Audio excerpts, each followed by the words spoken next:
Hello everyone, welcome back to my channel Teesta fashion and blog. কেমন আছো সবাই? আশা করছি সবাই খুব ভালো আছো। আর তোমাদের ভালোবাসায় আজকে চলে এসেছি একটা অন্যরকম হেয়ারস্টাইল ভিডিও নিয়ে। আজকে অন্যরকম হেয়ারস্টাইল ভিডিও কেন বলছি, হেয়ারস্টাইলটা দেখেই নিশ্চয়ই বুঝতে পারছো। হ্যাঁ, এটা একটু সাবেকি হেয়ারস্টাইল। মানে সাবেকি কেন বলছি, আগেকার দিনে বিয়ের কনেদের কিন্তু এই রোল হেয়ারস্টাইলটা করা হতো। আর আমি ছোটোবেলায় বিয়ে বাড়িতে গিয়ে কনে সাজানো দেখতে বসে এই হেয়ারস্টাইলটা আমি শিখেছিলাম, যেটা আজকে তোমাদের সাথে আমি শেয়ার করব। এটা একটু সাবেকি হেয়ারস্টাইল হলেও, মানে আগেকার দিনে হেয়ারস্টাইল হলেও এই হেয়ারস্টাইলটা কিন্তু ভীষণ সুন্দর একটা হেয়ারস্টাইল। আর আজকে হেয়ারস্টাইলটা আমি একটু অন্যরকমভাবে দেখাবো তোমাদের। তো হেয়ারস্টাইলটার জন্য প্রথমে দেখো, আমার ফ্রন্টের দিকে যে লকসগুলো কাটিং ছিল সেই লকসগুলোকে আমি বের করে নিলাম এবং পুরো যে হেয়ারটা থাকছে সেটাকে আমি একসাথে ধরে নিয়ে একটা পনিটেল বানিয়ে নেব। আর আজকে আমার হেয়ারের মধ্যে একটা শাইন হয়তো তোমরা দেখতে পাচ্ছ, যেটা আমি আজকে একটা হেয়ার প্যাক ব্যবহার করেছি হোম রেমেডি দিয়ে। তার একটা আলাদা ভিডিও আমার চ্যানেলে তো তোমরা খুব তাড়াতাড়ি পেয়ে যাবে। তো তার জন্য চ্যানেলটা ঝটপট করে সাবস্ক্রাইব করে নিতে হবে। এরপর দেখো, সরু রাবার ব্যান্ড দিয়ে আমি এখানে ভালো করে একটা পনিটেল বানিয়ে নিচ্ছি। অবশ্যই রাবার ব্যান্ড দিয়ে পনিটেলটা একটু টাইট করে পরবে, না হলে কিন্তু হেয়ারস্টাইলটা খুলে যাওয়ার সম্ভাবনা থাকবে। এরপরে যে পনিটেলটা আমি করেছি সেই পনিটেল থেকে একদম সরু সরু পাতলা পাতলা করে একটা করে আমি সেকশন বের করব, করে উপর দিকে নিয়ে গিয়ে আঙুলের মধ্যে একবার টুইস্ট করে এইভাবে দেখো রোল করতে করতে নিয়ে এসে আমি বসাবো। এবং প্রথম যে ফার্স্ট রোলটা আমি করলাম সেটা কিন্তু আমি কাউন এরিয়ার কাছে বসিয়েছি। এবং এই হেয়ারস্টাইলটাতে তোমরা দেখতেই পাচ্ছ যে কাউন এরিয়াতে কিন্তু আমি কোনো পাফ করিনি, এবং আমার ফেসের সামনে থেকে যাতে দাঁড়িয়ে একদম আমার হেয়ারস্টাইলটা দেখতে পাওয়া যায় সেইভাবেই কিন্তু রোলটা আমি একটু কাউন এরিয়াতে সামনের দিক করে বসাচ্ছি এবং এখানে আমি ববি পিন দিয়ে সিকিউর করছি। এই হেয়ারস্টাইলটা কখনোই একটা ববি পিন দিয়ে সিকিউর করতে যাবে না, তাহলে কিন্তু আর একটা দিক দিয়ে খুলে যাবে। তাই দুদিকে দুটো ববি পিন দিয়ে সিকিউর করতে হবে। এরপর দেখো, ফার্স্ট রোলটা তো আমার কাউন এরিয়ার একদম মাঝ বরাবর আমি বসিয়ে নিলাম। এরপর আমি এখানে সেকেন্ড সেকশন নিচ্ছি, নিয়ে সেম প্রসিকিউরে একবার আঙুলের মধ্যে টুইস্ট করব, করে যে প্রথমে যে রোলটা বসিয়েছি এটা ঠিক তার পাশে আমি বসাচ্ছি। এই হেয়ারস্টাইলটা করার সময় একটা জিনিস মাথায় রাখতে হবে, প্রথমে তিনটে রোল হবে, তিনটে সেকশন নিয়ে তিনটে রোল হবে এবং সেই তিনটে রোলই কিন্তু কাউন এরিয়ার কাছে পরপর বসবে, তবেই কিন্তু সামনের দিক থেকে হেয়ারস্টাইলটা দেখতে ভালো লাগবে, হেয়ারস্টাইলের লুকটা কিন্তু তবে খুলবে।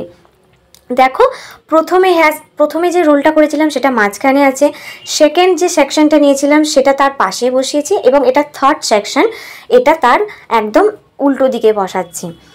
দুদিকে দুটো, ডান দিকে একটা আর বাঁ দিকে একটা, দুদিকে দুটো আমি রোল বসিয়ে দেখো সামনের দিকে আমার তিনটে রোল কমপ্লিট হয়ে গেল।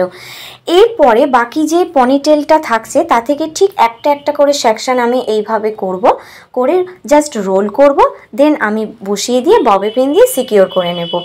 একবার এদিক দিয়ে নিতে হবে, একবার ওদিক দিয়ে নিতে হবে। এইভাবে যতটা হেয়ার থাকবে হেয়ারটাকে নিয়ে নিয়ে রোল করে করে বসিয়ে নিয়ে বাকি যে হেয়ারটা পড়ে থাকছে সেটা থেকে একটু হেয়ার নিয়ে আমি উপর দিকে একটা আলাদা করে সেকশন নিয়ে তুলে রাখলাম এবং বাকি যে হেয়ারটা নিচে পড়ে আছে সেটাকে আমি একসাথে ধরে নিয়ে রোল করে নিয়ে আমি নিচের দিকে বসিয়ে পুরোটা কভার করে নিলাম। এবং নিচের দিকে যখন রোলটা তোমরা বসাবে তখন দুটো বড় বড় ববি পিন নিতে হবে, দুটো বড় ববি পিন নিয়ে দুদিক দিয়ে সিকিউর করতে হবে। এই হেয়ারস্টাইলে যখন নিচের রোলটা বসাবে তখন দুটো বড় বড় ববি পিন অবশ্যই এখানে ব্যবহার করবে, না হলে কিন্তু নিচের রোলটা খুলে যাওয়ার সম্ভাবনা থাকবে। এরপর মাঝখানে যে রোলটা আছে সেই রোলটা দেখো এইবার আমি একদম উপর দিকে নিয়ে গিয়ে এই রোলটাকে পুরো যে বানটা আমার হয়েছে সেই বানটার মাঝখানে বসাবো। মাঝ বরাবর বসছে কিনা অবশ্যই আয়নায় একটু দেখে নিয়ে করবে। আমি কিন্তু ক্যামেরাটা অফ করে আয়নায় গিয়ে দেখে এসেছি আমার মাঝ বরাবর হচ্ছে কিনা। এই রোলটা মাঝ বরাবর না বসালে কিন্তু হেয়ারস্টাইলটা দেখতে একদমই ভালো লাগবে না। তো দেখো এইভাবে আমি বড় একটা ববি পিন দিয়ে সিকিউর করে নিলাম, সিকিউর করে নিয়ে রোলটা আমি একদম মাঝখানে বসিয়ে দিলাম। আর আজকের হেয়ারস্টাইলটা প্রথমেই বলেছি একটু অন্যরকম হবে, কারণ এই হেয়ারস্টাইলে আমি কোনো গাজরা বা ফ্লাওয়ার আমি ইউজ করব না। আর ফ্রন্টের দিকে আমি কিন্তু একদম নর্মালি এই লক্সটাকে আমি ছেড়ে দিচ্ছি। তোমরা চাইলে অন্য কিছু স্টাইল করতে পারো, বাট আমি করলাম না। এখানে আমি এবার নিয়ে নিচ্ছি কিছু ডেকোরেটিভ পিনস, যেটাকে সাধারণত আমরা বলি পুঁতি দেওয়া ইউপিন। এই ইউপিনগুলো আমি কি করব, যে প্রত্যেকটা রোল আমি বানিয়েছি সেই রোলগুলোর উপরেতে বসাবো।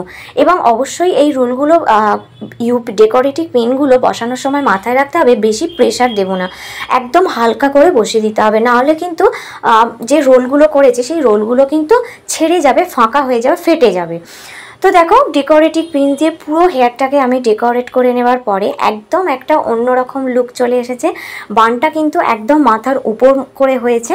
আর এই হেয়ারস্টাইলটা তোমরা শাড়ির সাথে করতে পারবে, গাউনের সাথে করতে পারবে, লেহেঙ্গার সাথে করতে পারবে। রাত্রিবেলা বিয়েবাড়ি গেলে এই হেয়ারস্টাইলটা কিন্তু দারুণ লাগবে। শুধু বিয়েবাড়ি না, রাত্রিবেলা যে কোনো পার্টির জন্য কিন্তু এই হেয়ারস্টাইলটা একটা দারুণ হেয়ারস্টাইল। আর হেয়ারস্টাইলটা তোমাদের কেমন লাগলো অবশ্যই আমাকে একটা কমেন্ট করে জানিও।